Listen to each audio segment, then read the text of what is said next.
Son Radio Bacolod sa pinakaulihing survey sa Nielsen nga kakuha sa commanding radio station share para sa fourth quarter sang tuig 2020. Kami nagapasalamat sa aton mga kaaksyon sa padayon nga pagsalig kag pagsuporta. DYEZ Aksyon Radio Bacolod, number 1 with 40.10% radio station share. Number 2, Bombo Radio, 38.70%. Number 3, RMN Bacolod, 14.50%. Aksyon Radio Bacolod, number 1. During this crisis, the result of the survey proves that Aksyon Radio Bacolod serves the public best and will continue to give you the best broadcasting activities. Madamo nga salamat mga kaaksyon for making us number 1. Aksyon Radio Bacolod, number 1.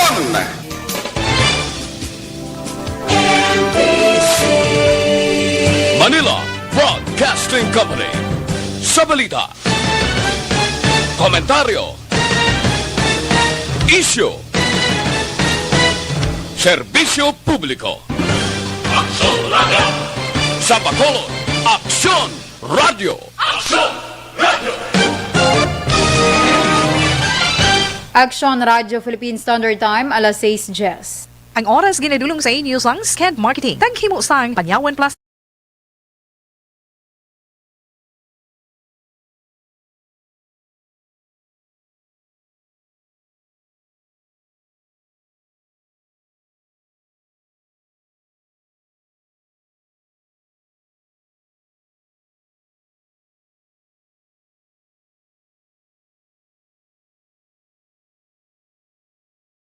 Balita Evening Edition. Magadulong sa inyo sang mga nagapanguna nga balita lokal, national, international, sports, kag entertainment. Aksyon! Balita Evening Edition. Kag karon ang inyo news team. Una sa balita, una sa aksyon. Mayong gabi Metro Bacolod, mayong gabi kabugusan nga Western Visayas. Welcome sa pagpangalagad sa Aksyon Balita Evening Edition. Karon nga adlaw Martes, Marso 2, 2021. Akitan kita live sa among official Facebook page kag sa YouTube channel ang Aksyon Radio Bacolod kag mabatian pa sa www.actionradiobacolod.com.ph. Ang inyo tagbalita Aksyon and Defensor. Kagaron sa aton mga headliners, una sa mga balita lokal. Bacolod, wala sa na-detect nga bago nga variant sa COVID-19. Mga babae nga luyag magsulod sa politika ginapaorganisa sa grupo nga magahatag kontribusyon sa komunidad. Sa mga nagapanguna nga balita national, mas makalalaton nga variant sa COVID-19 nakasulod sa Pilipinas. Rebellion case bato kay Trillanes, ginbasura. Sa aton balita international, volcano eruption nagluntad sa Mount Sinabung sa Indonesia. Kag sa aton balita sports sa NBA, Blazers daog kontra sa Hornets. Kag sa aton balita entertainment, bago nga hairstyle ni John Lloyd gindayaw sa mga netizen. Una sa balita, una sa aksyon. Action Radio Philippine Standard Time, alas 6:12. Detalye sa nga aton mga nagapanguna nga balita lokal pagkatapos lamang sa mga ini.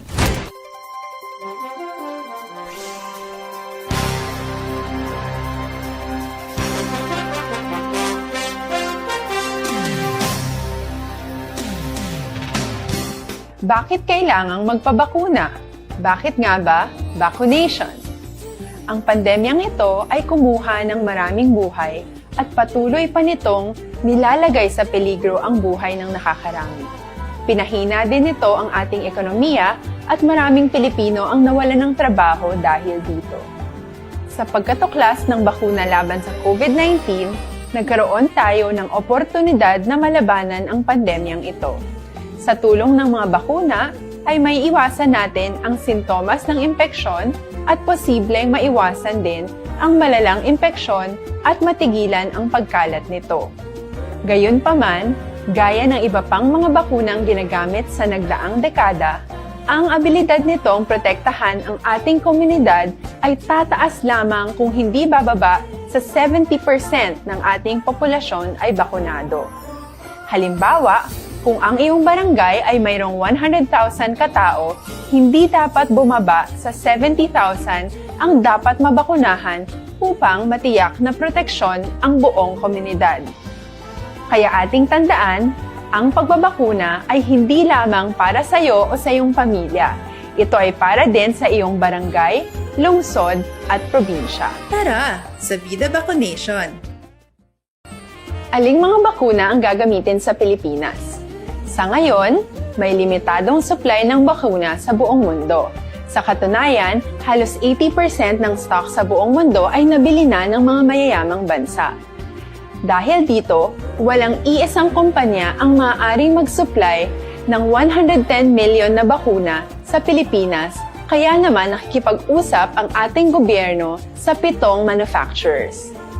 Sinisiguro natin na ang mga bakuna na to ay makakatanggap ng Emergency Use Authorization at kung may EUA sila, doon lamang sila bibilhin at gagamitin ng ating gobyerno para sa ating vaccination program. Nagbibigay ang EUA ng assurance o katiyakan na ang bakuna ay dumaan sa masusing pagsusuri at nirerekomenda ng mga independent na eksperto sa atin. Hindi mo rin kailangan mag-alala. Ang bakuna laban sa COVID-19 ay hindi magbibigay sa iyo ng COVID na sakit. Tara, sa Vida Vaccination! Magkano ang babayaran ko para mabakunahan? Ibibigay ng gobyerno ang bakuna ng libre. Wala kang dapat bayaran para magpabakuna. Tara, sa Vida Vaccination! Sino ang unang makakapagpabakuna? Dahil kailangan nating masiguradong patuloy na makakapagtrabaho ang ating health system para maalagaan tayo, ang mga medical frontliners ang unang makakatanggap ng bakuna. Susunod dito ay mga eligible na senior citizens dahil sila ay nasa greatest risk ng severe infection o kamatayan. Alam natin ito dahil sa ating lokal na datos na mas mapanganib ang COVID-19 sa mga matatanda. Ang pagkakasunod-sunod na kung sino ang unang makakatanggap ng bakuna ay natukoy sa tulong ng mga eksperto. Tara, sa Vida Vaccination! Kailan at saan ka dapat magpabakuna? Ang inyong national government ay nakikipag-ugnayan sa mga lokal na pamahalaan upang maihatid ang bakuna sa inyo. Ang lokal na pamahalaan or LGU nyo ang maghahanda ng pagpaparehistro at pag-ayos ng schedule ninyo sa pagpapabakuna. Mangyaring abangan ang anunsyo at instructions na magmumula sa inyong mga mayor or governors ukol dito. Tara, sa Vida Vaccination! Ano ang kailangan mo bago magpabakuna? Habang hinihintay natin ang pagdating ng mga bakuna, kumuha lamang ng impormasyon sa mga mapagkakatiwalaang sources. Magtanong lamang sa mga licensed medical professionals ukol sa wastong pagbabakuna para sa COVID-19. Matuto rin tayong mag-verify ng ating mga nababasa o naririnig. Tanging tamang impormasyon lamang ang makakapaggabay sa atin sa ating desisyon na magpabakuna. Ang inyong health history ay mahalaga din sa pagtukoy kung dapat ka bang bakunahan o hindi, kung anong bakuna o angkop sa iyo. Kaya naman, importanteng seryosohin natin ang health screening na ito. Magpakita sa araw ng inyong screening at ideklara ang inyong complete health history, gaya ng allergies o mga risk factors o mga sakit noon. Masusuri ka lamang ng tama ng isang health professional kung ibibigay mo ang mga hinihiling na impormasyon. Kung hindi ka naman sumailalim sa screening, hindi ka maaaring i-book o i-schedule para sa pagpapabakuna. Tara, sa Vida Vaccination! Ano ang kailangang gawin sa araw ng pagbabakuna? Pumunta kayo sa vaccination site kung saan ka nakalista. Huwag kalimutan magsuot ng face mask at face shield. Bago katurukan ng bakuna, kailangan mong pumirma ng isang informed consent.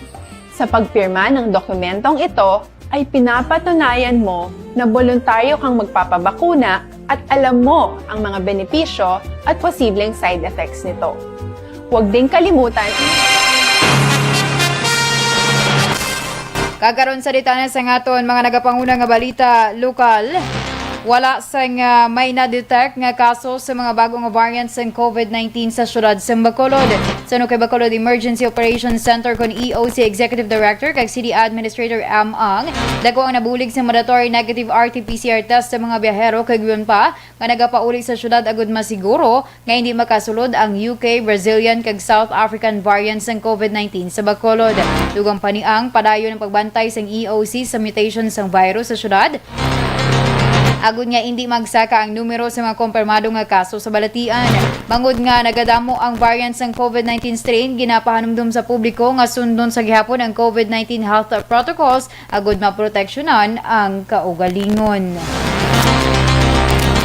Ginpahayag ni Bacolod City Mayor Evilio Nardia nga kung pahanugutan sa gobyerno nasyonal, ipatuman sa syudad sa Bacolod ang mandatory reverse transcription na polymerase chain reaction na kon RT-PCR test para sa mga turista nga magasulod sa syudad sa Bacolod. Nagapati ang alkalde nga sa piyak sang mando nga ipatuman ang uniform health protocol sa pungsod, ayara sa gihapon sang otoridad ang lokal nga gobyerno nga magdesisyon. Sunog kay Nardia, naganubo na ang kaso sang COVID-19 sa syudad sang Bacolod kag dapat nga hindi pagulpihon ang paghalog sang health protocol restrictions. Sa record naman ni Bacolod Emergency Operations Center kon EOC Executive Director kag City Administrator M. Ang, kaya na lamang sa 32 ang aktibong kaso sa COVID-19 sa Bacolod karon nga adlaw. Dugang pa ni Ang, requirement sa gihapon sa mga travelers ay negative RT-PCR test result kag backtrack sa pagsulod sa Bacolod. Sa pagsinapol sang League of Cities kag League of Provinces ginisisterman sang grupo nga tagan sila sa kahigayunan nga magdesisyon may angot sa uniform health protocol. Yung produkto ina sang pagkatapos ng mga konsultasyon nila man sa amon, meaning when it says sa amon sa mga liga. We were insisting that dapat hatagan kami gyapon sa leeway.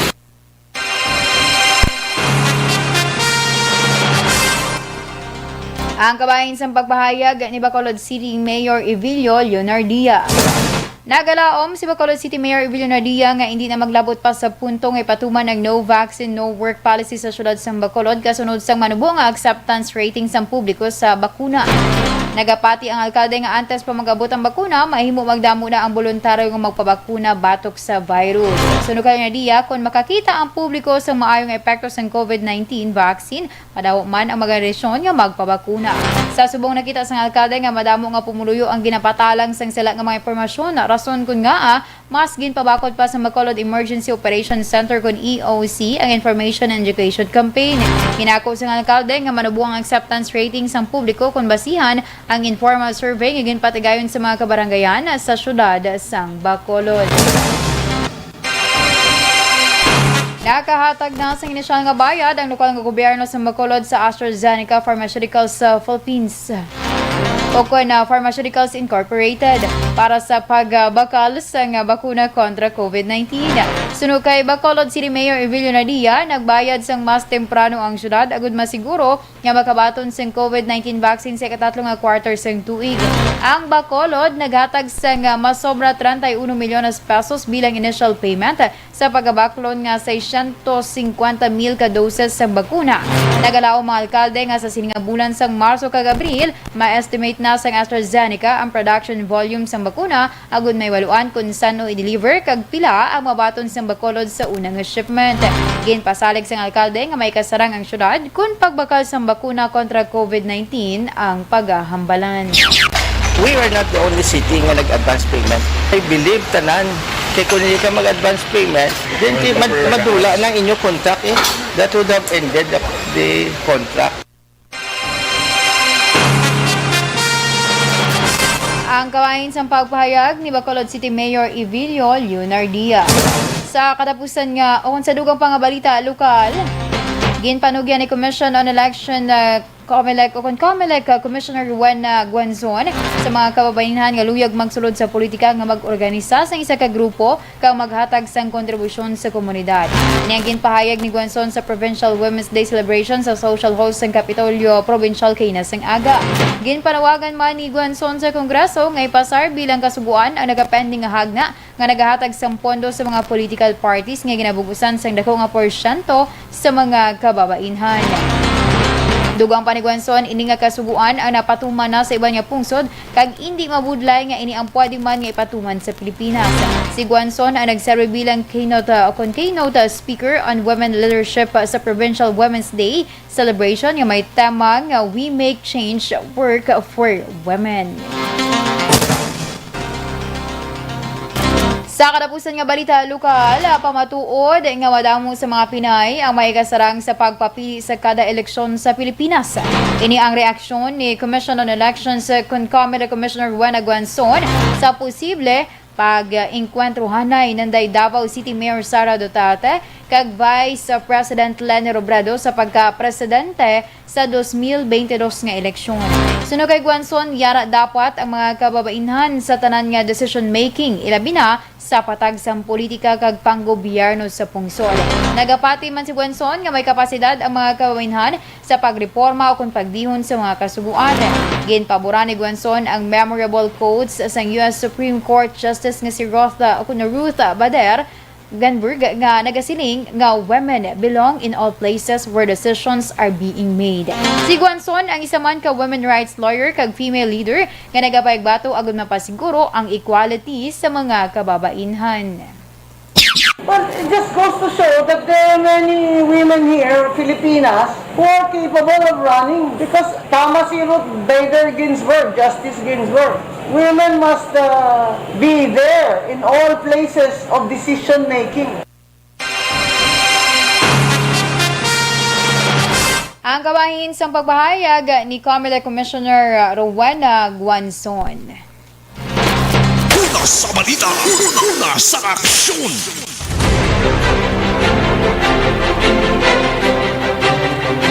Action Radio Philippine Standard Time, alas 6:25 sa aton mga ka-aksyon. Pinaka-importanteng hatagan gid natin.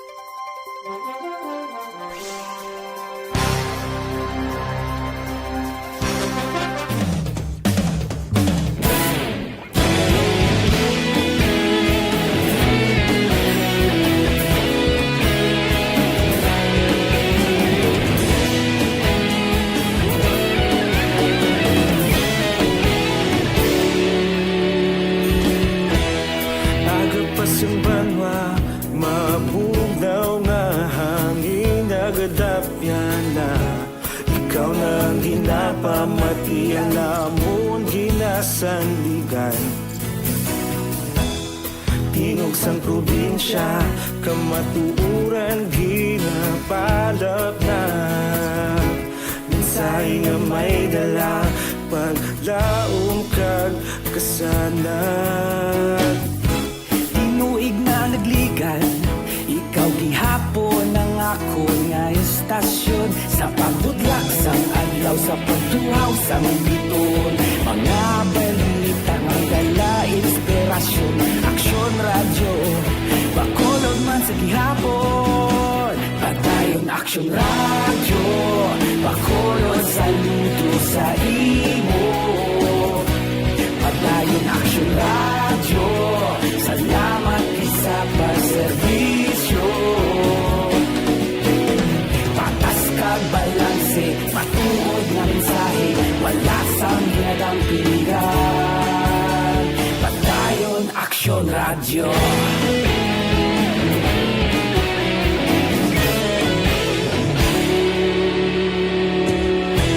Pagkolon nun kag negrosanon, inyong pamatian. Istasyon nga nagapalaplag sang kamatuuran. Mabakod nga prinsipyo, reporter handa sa serbisyo. Kahapon, karon kag sa gihapon, kita magapadayon. Tinuig na nagligan, ikaw gihapon ang ako nga estasyon. Sa pagbutlak sang adlaw, sa pagtuhaw sang biton. Mga balita na may dala inspirasyon. Aksyon radyo, bakolon man sa gihapon. Padayon aksyon radyo, bakolon sa luto sa imo. Padayon aksyon radyo, salamat sa pagserbisyo.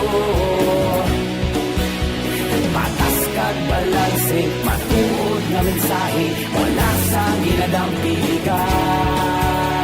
Padayon Aksyon Radyo. Una sa balita, una sa aksyon, sa Bacolod Aksyon Radio. Una sa balita, una sa aksyon, sa Bacolod Aksyon Radio. Kita ulog na nai, sagsay anong ang kalintangan. Responsable ang pagbalita, pagkain na ipalak na. Malasig pero sigurado, aksyon na may dala pagpalangga.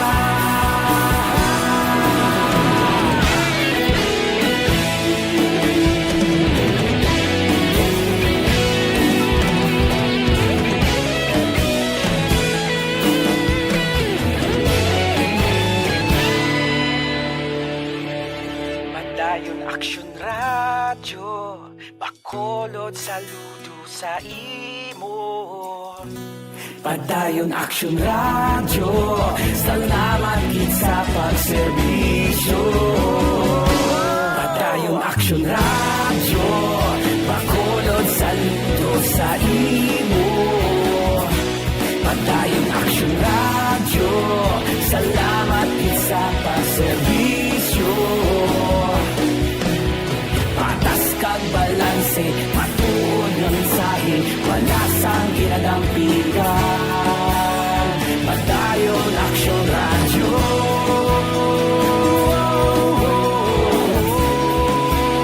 Padayon Aksyon Radyo.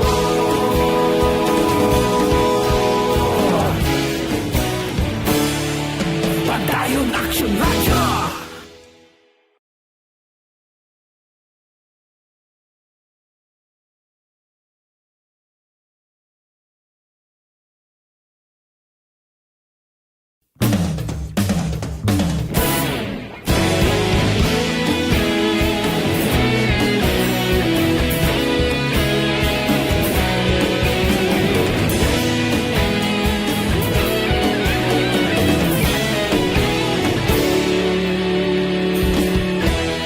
Nagapasimbanwa, mabugnaw nga hangin nagadapyan na.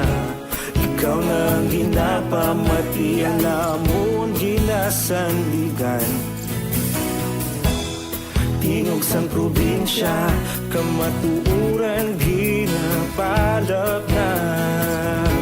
Minsay nga may dala, paglaom kag kasanag. Tinuig na nagligan, ikaw gihapon ang ako nga istasyon. Sa pagbudlak sang adlaw, sa pagtuhaw sang biton. Mga balita nga dala inspirasyon. Aksyon Radyo, Bacolod man sa gihapon. Padayon Aksyon Radyo, Bacolod saludo sa imo. Padayon Aksyon Radyo, salamat sa pagserbisyo. Patas kag balanse, matuod ng mensahe, wala sang ginadampigan. Padayon Aksyon Radyo.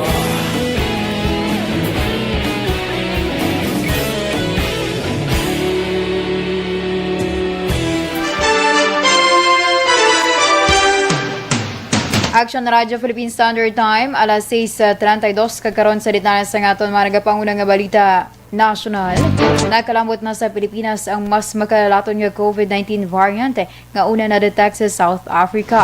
Sunod sa Department of Health, ang Philippine Genome Center kung PGC ang nakadetect sa 6 ka mga kaso sa B1351 o kung variant nga una naghalin sa South Africa sang Desyembre nagligad nga tuig. Ini ang natukiban sa PGC sa ginpatigayon nga genome sequencing sa mga samples halin sa 350 ka mga persona nga nagpositibo sa COVID-19. Sunod sa DOH, tatlo sa mga ini ginakabig nga mga lokal nga kaso samtang ang duha ang mga returning overseas Filipinos sukun ROF. Na-detect ang bag-o nga variant umpisa sa nga o kung nga umpisahan sa Pilipinas ang vaccination campaign kontra COVID-19 paagi sa Sinovac vaccine nga gindonar sa gobyerno sa China. Ginatun-an sa Department of Health o kung DOH ang kagtanan sang mas makalalaton nga South African coronavirus variant sa pagdamo sang kaso sang COVID-19 sa syudad sang Pasay. Suno kay Health Undersecretary Maria Rosario Vergere, ila pagatun-an ang tanan nga posibilidad bangod may mga variants ang na-detect kag may mga lugar naman nga nagadamo ang kaso. Dugang pa ni Vergere, ini nga mga variants ang pwede nga magapadasig sa paglaton apang may iban man nga basihan sa pagdamo sang kaso pareho sang hindi pagtuman sa health protocols kag interzonal mobility. Subong adlaw ginreport sang DOH nga may 6 ka mga kaso sang COVID-19 sa diin, 3 sa mga ini ang mga residente sang Pasay nga nagpositibo sa South African variant. Nagligid nga si Mana ginpayag sang DOH nga madamo sa mga samples ang ila kolektahon sa Pasay para sa genome sequencing matapos makarecord sa pagsaka sang COVID-19 infections. Ginbasura sa Court of Appeals sa CA ang kaso rebellion bato kay Anay Senador Antonio Trillanes IV nga sa tugin revive sa Makati Court kasunod sa pag-revoke ni Presidente Rodrigo Duterte sa amnesty sinisang 2018. Base sa 59 kapahina nga desisyon na pitsahan Marso 1, 2021, ginligwat sa 6th Division sa Court of Appeals ang desisyon ni Makati Regional Trial Court Branch 150 Judge Elmo Alameda nga nag-reinstate sa kaso rebellion. Sunod sa Appellate Court, paagi kay Associate Justice Apolinario Bruselas Jr. nakahimo ang Makati Court sa grave abuse of discretion pangod wala ini naghatag sa malawig nga tion agud tun-an kun ini ang may jurisdiction o kun wala. Ang Department of Justice amo ang nagpasaka sang omnibus motion agud i-revive ang mga kaso rebellion bato kay Trillanes sa Makati RTC Branch 150 kag Codita sa Makati RTC Branch 148. Isa sa Trillanes sa mga nagprotesta sa ginaligay korupsyon sang administrasyon ni Anay Presidente Gloria Macapagal Arroyo. Siya ang napriso sang 7 ka tuig apang ginatagan sang amnestiya sang 2011 ni Anay Presidente Benigno Aquino III. Sa katapusan nga balita national, bilang isa sa mga co-authors kag principal sponsors ng House Bill 6864 o kun ang Better Normal Bill, ginpahanumdum ni Anay Senadora kag karon Deputy Speaker Lauren Legarda ang kaimportante sa pagpasar sang siningahagna sa tuyo nga mapunggan ang padayon nga pagdamo sang COVID-19 cases sa pungsod. Kalakip sa tinutuyo sang Better Normal Bill ang pagpatuman sang safety measures kag health protocols, pagpabaskog sang koordinasyon sa gobyerno nasyonal, mga lokal nga gobyerno kag sang pribado nga sektor sa pagpatuman sang basic protocols, lakip na ang pagsabat sa mga kinahanglanon sa mga ginatawag nga vulnerable sectors.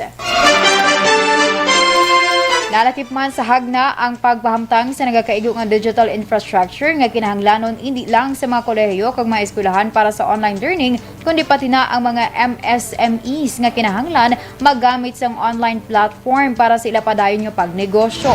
Labaw sa tanan, ginpahayag pa sang senadora nga kinahanglan man ini sa nagkalain-lain nga ahensya sang gobyerno para sa pagpatuman sang e-governance agud nga online na ang tanan nga transaksyon sang mga ahensya. Una sa balita, una sa aksyon. Action Radio Philippine Standard Time, alas 6:37. Detalye sa aton balita international sports kag entertainment pagkatapos lamang sa mga ini.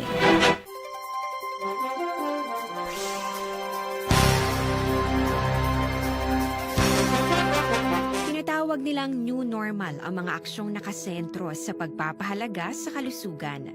Ginagawa natin ang new normal behaviors na ito ngayon upang makaiwas sa COVID-19. Pero kung tutuusin, marami sa mga... Mayong gabi sa aton mga ka-action nga nagatutok via Facebook Live kay Ma'am Sheila Alagos. Mayong gabi kay Donna Robles Prodigalidad. Good evening man nga naga-monitor from San Diego, California. Kay John Marie Radok, mayong gabi, always watching FB Live here in La Castillana. God bless and stay safe. Ano ning natabo?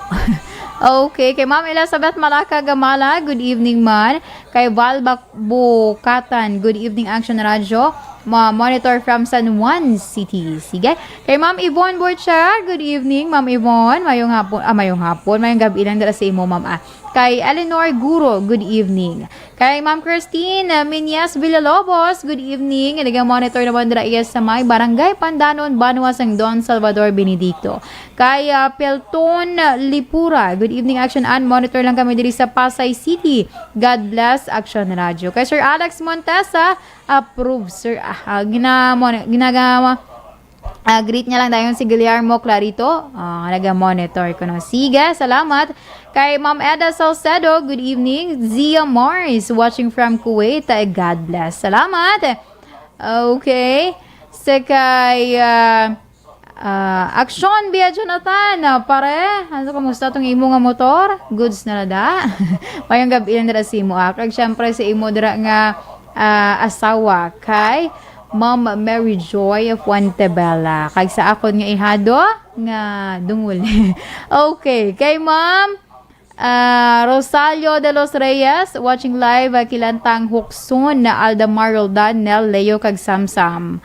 Toto Progreso sa Banwasang Binalbagan. Yes, anong nangyari, Christopher?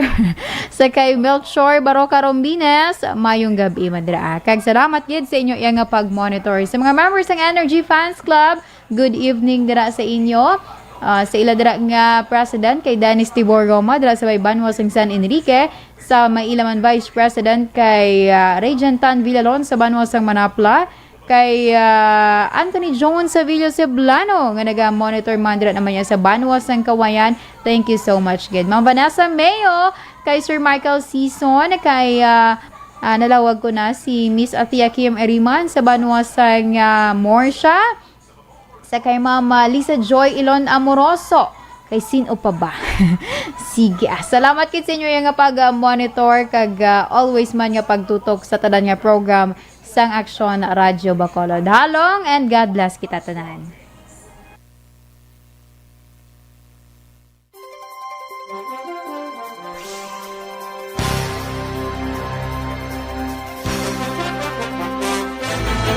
Don't not just throw away questions and statements. Kasma ng aton siring Facebook page pagiya sa Action Radio Bacolod.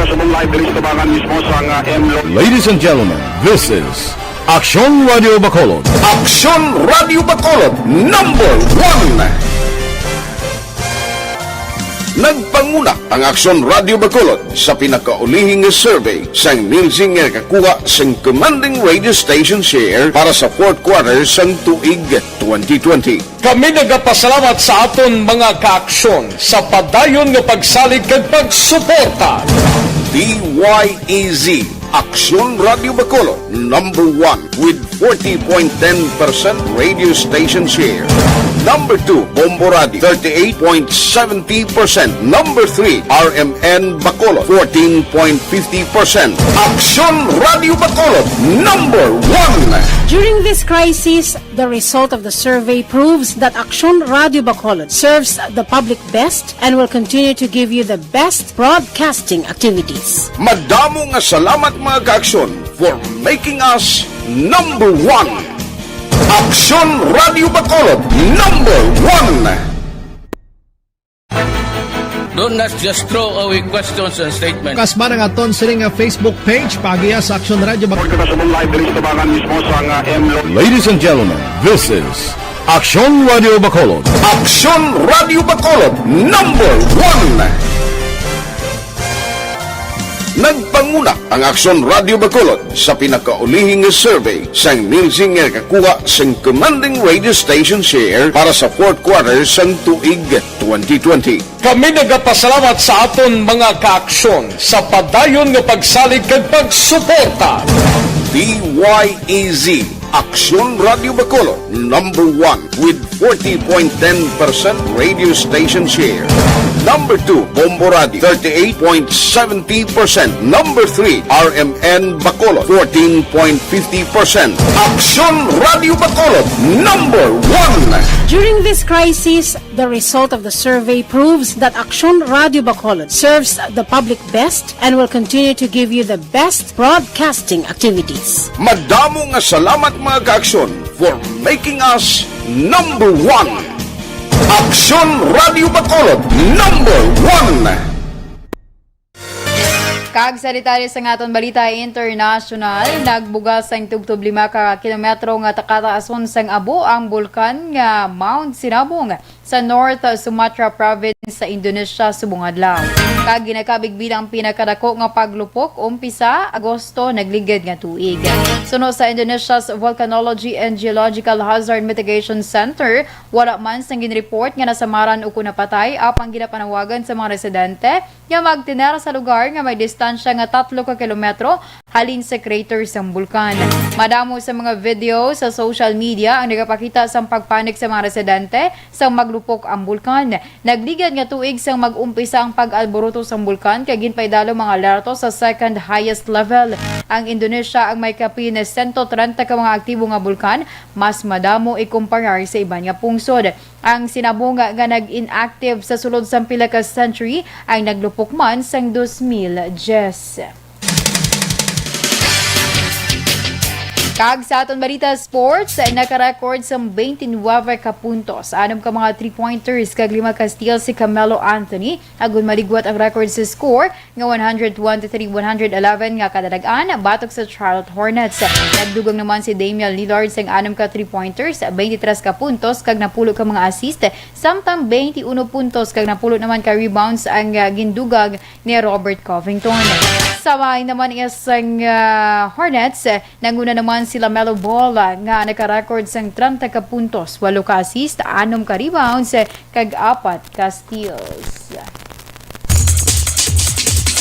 Kag sa aton balita entertainment, madamo ang nag-react sang heart kag like sa bago sa karon nga litrato ni John Lloyd Cruz sa iya official Facebook page.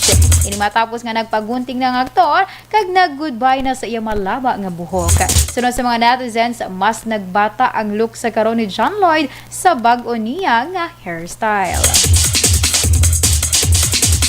Una sa balita, una sa aksyon. Aksyon Radyo Philippine Standard Time, alas 6:45. Kag inyo ginpamatian ang kabugusan nga detalye sa aton mga natipon nga mga balita. Dili lamang sa Aksyon Balita Evening Edition karon nga adlaw Martes, Marso 2, 2021. Sa liwat ang inyo tagbalita, Aksyon ang Defensor. Una sa balita, una sa Aksyon, sa Bacolod, Aksyon Radio. Aksyon Radio.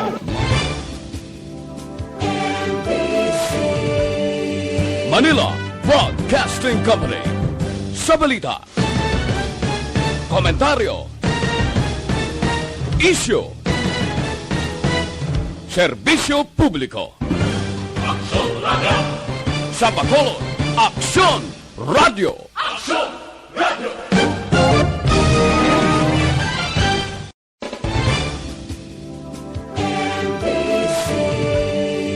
Manila Broadcasting Company. Sa balita, komentaryo, issue, serbisyo publiko. Aksyon Radio. Sa Bacolod, Aksyon Radio. Aksyon Radio.